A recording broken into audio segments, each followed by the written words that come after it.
Pemirsa, retret kepala daerah di Akademi Militer Magelang menyisakan sejumlah cerita. Momen-momen unik terjadi justru di belakang layar pembekalan kepala daerah. Teman-teman, inilah nasib kalau bapak-bapak disuruh pakai setrika uap. Inilah video Wali Kota Kupang, Christian Widodo, dan Wali Kota Palangkaraya, Fairit Naparin, yang viral di sosial media. Di mana keduanya mengunggah momen penuh canda di sela-sela retret. Alih-alih ingin merapikan baju, namun keduanya malah nampak kebingungan menggunakan setrika uap yang menjadi salah satu fasilitas di penginapan. Selanjutnya ada momen unik saat Wamendagri Bima Arya menemui Supian Suri yang sedang mengelap sepatu hitamnya di barak tempat penginapan. Seketika Supian Suri merasa kaget sambil menahan tawa. Wali Kota Depok itu langsung kagok saat ketahuan membersihkan sepatunya sendiri. Ya, di balik keseriusan agenda retret kepala daerah, terselip momen-momen santai penuh canda tawa bagi para peserta. Retret di Akmil Magelang, Jawa Tengah, selain untuk mensinkronisasikan visi dan misi pemerintah dan para kepala daerah, juga bertujuan untuk mempererat kebersamaan dan meningkatkan disiplin kepemimpinan. Ini sangat baik bagi para kepala daerah, cuma mungkin sekedar masukan biar jadwalnya tidak terlalu padat, sehingga kami juga punya waktu interaksi dengan para kepala daerah yang lainnya.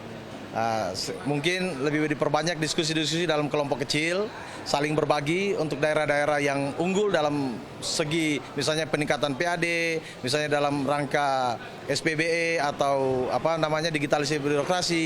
Ketika orang-orang ini, para kepala daerah ini punya kemajuan-kemajuan daerahnya bisa di-sharing dengan kepala-kepala daerah yang lain. Baik buat kami kepala daerah, di mana dari sisi disiplin waktu dulu, ya kita jadwalnya sudah begitu padat sampai jam 21 dan semua pemberi materi itu, narasumber itu ya berkompeten dan dengan materi-materinya yang cocok buat kami di daerah. Harapannya dalam periode ke depan, Indonesia memiliki para pemimpin yang bisa diandalkan dan menjadi tumpuan yang baik bagi masyarakatnya. Tim Liputan melaporkan.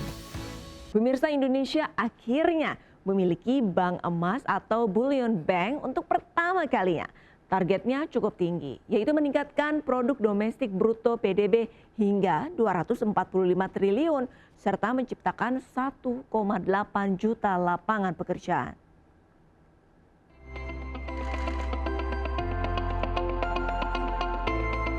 Ditandai dengan memasukkan batangan emas ke dalam treasure box, Presiden Prabowo Subianto meresmikan Bank Emas atau Bullion Bank di Gade Tower, Jakarta Pusat.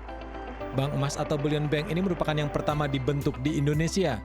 Salah satu tujuannya adalah menahan arus keluar atau menyimpan devisa hasil ekspor sumber daya alam, dalam hal ini emas.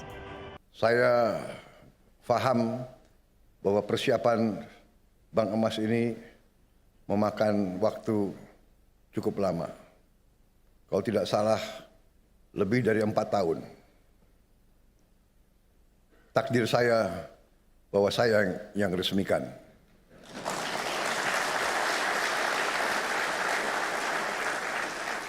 Sekali lagi, saya harus ucapkan terima kasih Pak Jokowi. Presiden Prabowo menambahkan, dari hulu hingga hilir, emas akan diolah dan disimpan di dalam negeri, tidak mengalir ke luar negeri. Bank emas diharapkan dapat meningkatkan produk domestik bruto hingga 245 triliun rupiah dan membuka 1,8 juta lapangan kerja. Sesuai aturan OJK, bank emas atau bullion bank memiliki beberapa fungsi, di antaranya layanan penyimpanan emas, pembiayaan emas, perdagangan, dan penitipan emas. Bank emas akan dikelola 2 BUMN, PT Pegadaian, dan Bank Syariah Indonesia atau BSI. Menteri BUMN Erick Thohir menambahkan, saat ini terdapat sekitar 1.800 ton emas yang disimpan masyarakat di luar sistem perbankan. Pembentukan bank emas diharapkan dapat menarik simpanan emas ke dalam sistem keuangan formal untuk dimanfaatkan mendorong pertumbuhan ekonomi nasional. Tim Liputan iNews melaporkan.